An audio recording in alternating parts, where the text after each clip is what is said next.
Sir लेकिन video बन रहा है। हाँ, कोई बात नहीं। ठीक सर।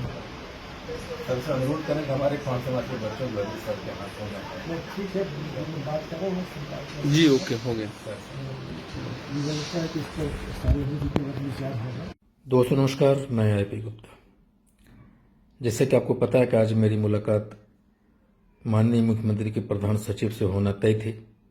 हम लोग 1 बजे मिले और उनको हमने बताया कि किस तरह बीपीएससी और केंद्रीय चयन परिषद सिपाही भर्ती बोर्ड ने 5 समुदाय के बच्चों के साथ में कोटी बदलने के लिए घोषणा पत्र मांगा है और ये कहा है कि आवेदन के समय आप 5 थे और अभी आप ईबीसी में आ गए हैं, ये घोषणा पत्र दीजिए ताकि वो ईबीसी के आधार पर मूल्यांकन कर सके। मैं माननीय मुख्यमंत्री के प्रधान सचिव को सारी बातें बताई कि किस तरह हमारे बच्चों के साथ सामान्य प्रशासन के उस आदेश का उल्लंघन करते हुए, विभिन्न अदालतों का आदेशों का उल्लंघन करते हुए हमारे बच्चों की कोटी में बदलाव कर उनके भविष्य के साथ खिलवाड़ हो रहा है। ये सारी बात सुने और वो बोले कि आपको पता होगा गुप्ता जी कि अति पिछड़ी जातियों के लिए 50 से 65% का आरक्षण हमारे माननीय मुख्यमंत्री जी ने दिया था, लेकिन आदेश ने उस नोटिफिकेशन को रद्द कर दिया और फिर हमें बाध्य होके जो आवेदन नियुक्तियों के लिए हमने प्रकाशित किया था उसको 65 से 50% में लाने के लिए सारे नियम बदले बीच में ही और कोटी का भी बदलाव हम लोग प्रक्रिया के बीच में ही कर दिए। लेकिन फिर भी हम आपके मामले को लेकर आपके पत्र को मैं माननीय मुख्यमंत्री तक ले जाऊंगा और उनसे बात भी करूंगा। साथ में उन्होंने ये भी कहा कि इस मामले को लेकर आप उस एक पदाधिकारी के पास भेजा। उन्होंने कहा कि उन्हें समझाइए सारा चीज़।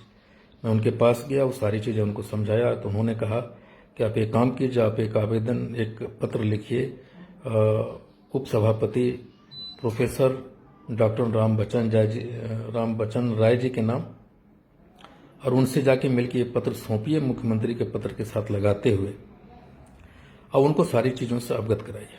मैं विधानसभा परिषद गया और माननीय उपसभापति डॉक्टर आदरणीय श्री राम बच्चन राय जी से मिले, उन्हें सारी चीज़ें से अवगत कराया। वो 5 जाति के ऊपर हो रही समस्याओं से अवगत थे। उन्होंने ये भी कहा कि मैंने आपका 5 सत्याग्रह का आंदोलन भी देखा है, पत्र में पढ़ा भी है और मुख्यमंत्री भी इस चीज़ से अवगत हुए हैं। गुप्ता जी आप निश्चिंत रहिए, ये प्रक्रिया के बीच में कोटी का बदलाव मुझे भी सही प्रतीत नहीं लग रहा है। मैं 1-2 दिन के अंदर अंदर माननीय मुख्यमंत्री जी से मिलके आपके इस पत्र को उनको दूंगा और इस चीज़ के संज्ञान उनके संज्ञान में लाऊंगा और ज़रूरत पड़ी तो मैं आपको खबर करूंगा, आप मुझसे मिलने आइएगा और हम इस पर दोबारा चर्चा करेंगे। लेकिन आपकी बात मैं माननीय मुख्यमंत्री तक पहुंचाऊंगा, उनके संज्ञान तक ले जाऊंगा। आप ये निश्चिंत रहें और आपके बच्चों के साथ में हो रहे अन्याय के साथ हम देखते हैं कि हम कितना कारगर हो सकते हैं। कोशिश करेंगे कि आपके बच्चों के साथ में नाइंसाफ़ी नहीं हो। बहुत बहुत धन्यवाद दोस्तों।